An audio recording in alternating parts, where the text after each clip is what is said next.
உன் தேவனாகிய கர்த்தரை நினைப்பாயாக. அவரே உன் பிதாக்களுக்கு ஆணையிட்டு கொடுத்த தம்முடைய உடன்படிக்கையை உறுதிப்படுத்தும்படி இந்நாளில் உனக்கு உண்டாயிருக்கின்றதைப் போல ஐஸ்வர்யத்தை சம்பாதிப்பதற்கான பலனை உனக்கு கொடுக்கின்றவர்.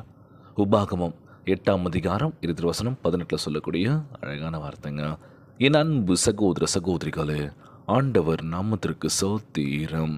தினம் ஒரு ஜப வழியாக பேசிக்கொண்டிருப்பது உங்கள் அன்பு சகோதரன் பிரபு. எப்படிங்க இருக்கீங்க? இன்றைய நாள் எப்படிங்க போச்சு? உங்களுக்கு மகிழ்ச்சியாக இருந்தீங்களா? எப்போவுமே சந்தோஷமாக இருங்க. தேவனுடைய வல்லமையும் ஆசீர்வாதத்தையும் நம்ம எவ்வாறு அனுபவிக்க முடியும்? அவரோடு நமக்குள்ளே இருக்கின்ற ஐக்கியத்தால் அனுபவிக்கலாம் என்பதே பதிலாகும் அப்படின்னு சொல்கிறாங்க. ஸோ இன்றைய நாள் நம்ம ஆண்டவராகிய இயேசு கிறிஸ்து அவர் நானும் பிதாவும் ஒன்றாக இருக்கின்றோம்.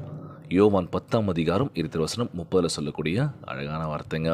என் அன்பு சகோதர சகோதரிகளே, ஆண்டவர் நாமத்திற்கு சோத்திரம். தினம் ஒரு ஜப வழியாக பேசிக்கொண்டிருப்பது உங்கள் அன்பு சகோதரன் பிரபு. எப்படிங்க இருக்கீங்க?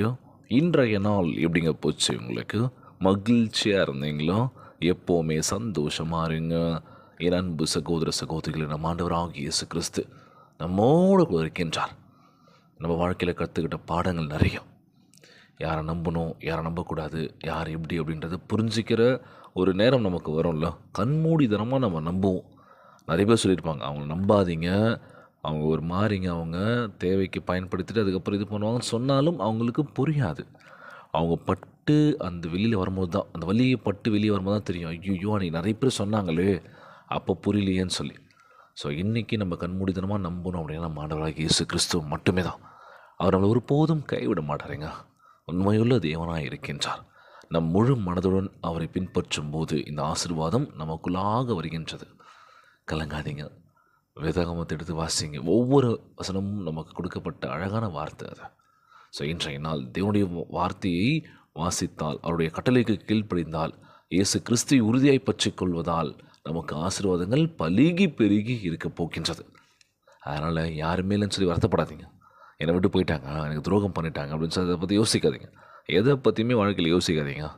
நம்ம என்ன பண்ண போகிறோம், அடுத்த கட்டத்துக்கு என்ன நம்ம நகர்வு இருக்க போகுதுன்னு சொல்லி அதை பற்றி மட்டும் யோசிங்க. ஐயோ இப்படி ஆகிடுச்சு இப்படி ஆகிடுச்சுன்னு சொல்லி யோசிச்சு என்ன ஆகுது, அந்த நாள் முழுக்க நமக்கு எல்லாமே வேஸ்ட்டு தான்.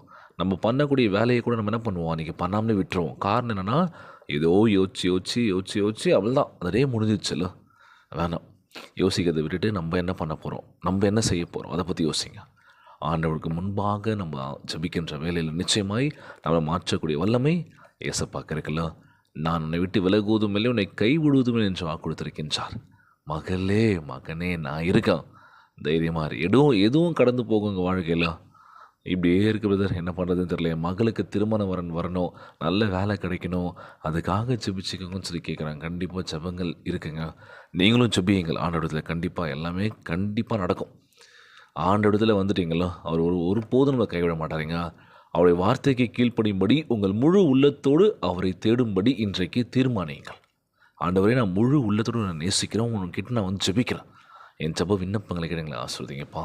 அப்படி செய்யும்போது அவர் உங்களை வழிநடத்துவார், ஆசீர்வதிப்பார், தம் பரிபூர்ண திட்டத்தின்படியே உங்களை நிலைநிறுத்துவார். பிரேசரோடு சோர்ந்து போகக்கூடாது, சரிங்களா? ஒரு போதும் கலங்கிடாதுங்க. வாழ்க்கையில் எதுவும் கடந்து போக சொன்னல, கர்த்தரே தெய்வமாக கொண்டிருக்கின்ற ஜனம் பாக்கியம் உள்ளது அப்படின்னு சொல்கிறாங்க. சங்கீதம் 144:15. அவரே நம்ம உள்ளுக்குள்ளே நம்ம முழுமையை ஏற்றுக்கொள்கின்ற பொழுது நிச்சயமாக வாழ்க்கை வெற்றி தாங்க. பிதாவே, நான் உன்னோடு கூட இருக்கின்றேன். ஆண்டவராகிய இயேசு கிறிஸ்து ஊரெங்கும் சென்று அவருடைய மறை உரையை எங்கே சொன்னார்? மலை மேலே போதிச்சார். நிறைய பேர் வந்திருந்தாங்களா இல்லை அவருடைய வார்த்தையை கேட்குறதுக்கு? ஸோ நம்மளும் அவருடைய வார்த்தையை நம்ம தியானிப்போம். அவர் நானும் பிதாவும் ஒன்றித்திருக்கின்றோம். யோவான் 10:30 சொல்லக்கூடிய வார்த்தை இது. இயேசு முழு மனதோடு பிதாவுடன் இணைந்து வாழ்வதைப் போல நாமும் தேவனை நெருங்கி நடப்பதற்கு அழைக்கப்பட்டிருக்கின்றோம். ஸோ அதனால் என்ன பண்ணுவோம், தினந்தோறும் ஜெபியுங்கள். காலை மாலை எப்போ நேரம் கிடைக்குதோ 5 நிமிஷம் ஜெபங்க. இருந்த இடத்துலையே இக்கட்டான தருணங்கள் என்ன பண்ணுறதுன்னு தெரியல, ஆண்டவருக்கு சொல்லலாம். மாற்றங்கள் கண்டிப்பாக நடக்கும். அதுக்கு நம்ம ஆயத்தப்படுத்தணும். யாரையும் பார்க்காதீங்க, தயவு செய்து யாரையும் பார்த்துடாதீங்க. பார்த்துட்டு எதுவுமே பண்ண முடியாது. நமக்கான இலக்கை நோக்கி ஓடிட்டுருப்போம். டக்குன்னு நம்மளோட டைவர்ஷன் திரும்பிடுச்சுன்னு வச்சுக்கோங்களேன், அவ்வளோதான் போச்சு. நம்ம இலக்க அடைய முடியாது. காரணம் என்னன்னா, அவனுக்கு இருக்கே, அவனுக்கு எல்லாமே குடுக்குறீங்களே, எல்லாமே இருக்கே, ஐயோ! எனக்கு எதுவுமே இல்லையேன்னு சொல்லி வருத்தப்பட்டுக்கிட்டே தான் இருப்பீங்க தவிர, நமக்கு அது வேணும்னா நம்ம என்ன பண்ணணும்? அதற்கான முயற்சி எடுத்து ஓட ஆரம்பிக்கணும். ஸோ இன்றைய நாள் நம் ஆண்டவராகிய இயேசு கிறிஸ்து நம் ஓட்டத்தை பலப்படுத்தப் போகின்றார். ஜெபத்திற்குள்ளாக பயணிப்போமா? எங்களை மிகவும் அதிகமாய் நேசிக்கின்ற அன்புள்ள ஆண்டவராகிய இயேசுவே, இன்றைய நாள் வாக்குறுதி வசனத்திற்காக நன்றி ராஜா. அன்புள்ள ஆண்டவரே, உம்மிடமிருந்து மாத்திரமே எங்களுக்கு பலன் வருவதால் உம்மை சோத்தரிக்கின்றனப்பா. நாங்கள் எதிர்கொள்ளும் எல்லா யுத்தங்களிலும் நீரே எங்களை தற்காக்கின்றவராய் இருக்கின்ற ஆண்டவரே, எங்களுக்கு முன் சென்று எங்கள் பாதைகளை பாதுகாத்தரல வேண்டும் என்று செபிக்கிறோம்ப்பா. உம்மை நம்புவதற்கும் அசைக்கப்படாமல் இருப்பதற்கும் எங்களுக்கு உதவி செய்யுங்கப்பா. நீர் எங்கள் ஆத்மாவின் தாகத்தை தனித்திடுவீராக. எங்கள் எதிர்ப்பு உண்மையின் மேல் இருக்கட்டும் அப்பா. வல்லமையினாலும் சகலத்தையும் மேற்கொள்வதற்கான அதிகாரத்தினாலும் எங்களை நிறைத்தரல வேண்டும் என்று செபிக்கிறோம்ப்பா. எல்லா பயத்தையும் சத்ருவின் சகல கிரியையும் நீர் விரட்டும் அப்பா. மகிமைக்கென்று எங்களை வெற்றியுள்ள பாதையில் வழிநடத்த வேண்டும் என்று செபிக்கிற ஆண்டவரே, இந்த ஜெபத்தை கேட்டுக்கொண்டிருக்கின்ற என் அன்பு சகோதர சகோதரிகள், என் அன்பான உறவுகள் எல்லோரையும் பார்த்துக்கோங்கப்பா. யாருக்கும் எந்த கஷ்டங்கள் துன்பங்களை கொடுத்துறாதீங்க ராஜா. நோய் நொடியினால் அவதிப்பட்டு கொண்டிருக்கின்ற ஒவ்வொரு சகோதர சகோதரிகளை உமது கரங்களால் தொட்டு நோயில் அகற்றி போடுவீராக. உம்மால் குழந்தை காரியம் ஒன்றும் இல்லாண்டவர் எல்லோரையும் பத்திரமா பார்த்துக்கோங்கப்பா. ஒவ்வொரு குழந்தை செல்வங்களை ஆசிர்வதிங்க. உடல் தெம்பும் வலிமையை தர வேண்டும் என்று கேட்குறோம்ப்பா. ஒவ்வொரு முதியோருக்காக ஜெபிக்கும் நேரம் இது. அவங்களுக்கு மன தைரியத்தை கொடுங்கப்பா. யாருமே இல்லைன்னு சொல்லி வருத்தப்படக்கூடாது ஆண்டவரே. இன்னைக்கு எத்தனையோ முதியோர் இல்லங்கள் அதிகமாகிடுச்சு, கைவிடப்பட்டு தனித்து இருக்காங்கப்பா. நீதான்ப்பா தைரியத்தை கொடுத்து நல்ல ஒரு உடல் உள்ள சுகத்தை தர வேண்டும் என்று ஜெபிக்கிறோம்ப்பா. கணவன் மனைவிக்குள்ள ஒற்றுமை கொடுங்க, சமாதானத்தை கொடுன்னு சொல்லி கேட்குறோம்ப்பா.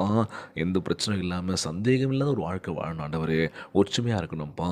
குடும்பங்களுக்குள்ளே எந்த பிரச்சனை இருந்தாலும் பேசி தீர்வதற்கான ஒரு வாய்ப்பு கொடுக்க வேண்டும் என்று கேட்குறேன்ப்பா. எல்லோரையும் பத்திரமா பார்த்துக்கோங்க ஆண்டவரே. இளைஞர்கள் இளம் பெண்களை ஆசிர்வதிங்கப்பா. தவறான பாதை நோக்கி போயிட்டு இருக்காங்க ஆண்டவர். திசை வேணாம், தப்புன்னு சொல்லி புரிய வச்சு நல்வழிப்படுத்த வேண்டும் என்று கேட்குறேன்ப்பா. பெற்றோர்களுக்கு கீழ்ப்படி பிள்ளைகளாக மாற்றுங்கப்பா. நல்ல ஞானத்தையும் நல்ல அறிவியை கொடுத்து நல்ல படிப்பில் மென்மையாக வர வேண்டும் என்று ஜெபிக்கிறேன்ப்பா. எல்லோரையும் பத்திரமா பார்த்துக்கோங்க ஆண்டவரே.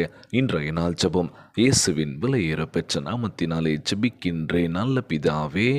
ஆமேன், ஆமேன். இயேசுவுக்கு புகழ், இயேசுவுக்கு நன்றி. மரியே வாழ்க. God bless you all.